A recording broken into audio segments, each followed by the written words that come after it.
વાત કરીશું જુલાઈ 2026ના માસિક રાશિફળની। આ વિડીયોમાં ચર્ચા કરીશું મેષ તથા વૃષભ રાશિની। તો નમસ્કાર મિત્રો, અંબા એસ્ટ્રોલોજી ગુજરાતી ચેનલમાં આપ બધાનું ખૂબ ખૂબ હાર્દિક સ્વાગત છે। મિત્રો, હર કોઈ વ્યક્તિ જાણવા માંગતા હોય છે કે આવનારો મહિનો મારા માટે કેવો રહેશે, જીવનના વિભિન્ન ક્ષેત્રોમાં ગ્રહોનો કેવો પ્રભાવ જોવા મળશે અને શું મારા માટે આ મહિને નવીન થઈ શકે એમ છે। આ બધું જ તમને વિગતવાર જણાવીશું।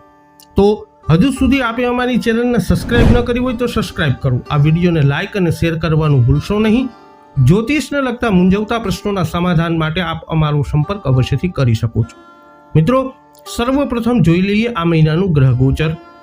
તો સૂર્ય 16 જુલાઈથી કર્ક રાશિમાં ગોચર કરશે, 4 જુલાઈથી શુક્ર એ સિંહ રાશિમાં ગોચર કરશે।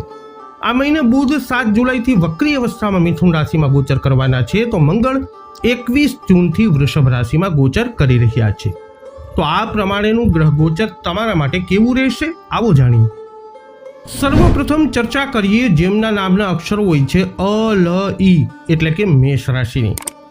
તો જુલાઈ 2026ના રાશિફળ અનુસાર મેષ રાશિના જાતકો માટે આ મહિને તકો અને પડકારોનું મિશ્રણ લઈ અને આવવાનો છે। આ મહિનો મંગળ દ્વારા શાસિત અગ્નિ રાશિ હોવાથી આ મહિને તમને તમારા કુદરતી બોલ્ડ અને મહત્વાકાંક્ષી ગુણો પ્રકાશિત થતા જોવા મળશે।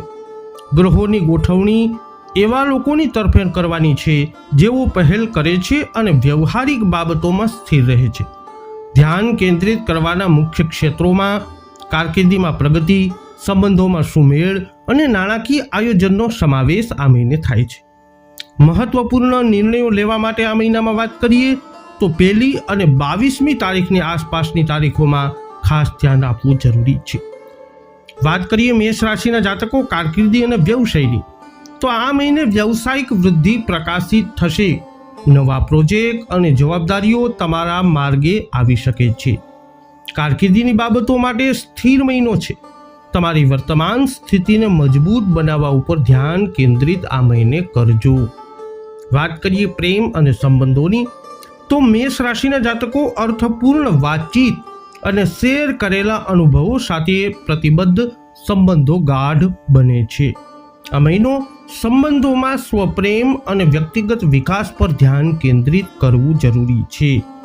આરોગ્ય અને સુખાકારીની વાત કરીએ તો માનસિક સ્પષ્ટતા અને શારીરિક જોમ આ મહિને વધવાનું છે। આમ તબક્કાનો મહત્તમ ઉપયોગ કરી લેવો। તણાવ વ્યવસ્થાપનને પ્રાથમિકતા આપવી જોઈએ। ધ્યાન અથવા યોગનો પ્રયત્ન આ મહિને કરવો। વાત કરીએ નાણાકીય સ્થિતિની, તો મેષ રાશિના જાતકો અગાઉના રોકાણો ઉપર બોનસ અથવા વળતર દ્વારા અણધાર્યા લાભ શક્ય બનશે। નાણાકીય રીતે સ્થિર મહિનો છે। તમારી વર્તમાન બચતની ટેવ એ જાળવીને રાખજો। હવે વાત કરીએ જેમના નામના અક્ષરો હોય છે બ, વૃષભ રાશિની। તો જુલાઈ 2026ના રાશિફળ અનુસાર વૃષભ રાશિના જાતકો માટે તકો અને પડકારોનું મિશ્રણ લઈ અને આ મહિનો આવવાનો છે। શુક્ર દ્વારા શાસિત પૃથ્વી રાશિ હોવાથી આ મહિને તમને તમારા કુદરતી, વિશ્વસનીય અને ધીરજવાન ગુણો પ્રકાશિત થતા જોવા મળશે। ગ્રહોની ગોઠવણી એવા લોકોની તરફેણ કરવાની છે જેઓ પહેલ કરે છે અને વ્યવહારિક બાબતોમાં સ્થિર રહે છે। ધ્યાન કેન્દ્રિત કરવાના મુખ્ય ક્ષેત્રોમાં કારકિર્દીમાં પ્રગતિ, સંબંધોમાં સુમેળ, નાણાકીય આયોજનનો સમાવેશ થાય છે। મહત્વપૂર્ણ નિર્ણયો માટે 2જી તારીખ અને 13મી તારીખની આસપાસની તારીખો ઉપર ધ્યાન આપો। કારકિર્દી અને વ્યવસાયની વાત કરીએ તો વૃષભ રાશિના જાતકો નોકરી શોધનારાઓ માટે અનુકૂળ સમય છે। આ મહિનો તમારા રિઝ્યુમને અપડેટ રાખો અને સક્રિય રીતે નેટવર્ક બનાવો। કારકિર્દીની બાબતો માટે આ મહિનો સ્થિર રહેવાનો છે।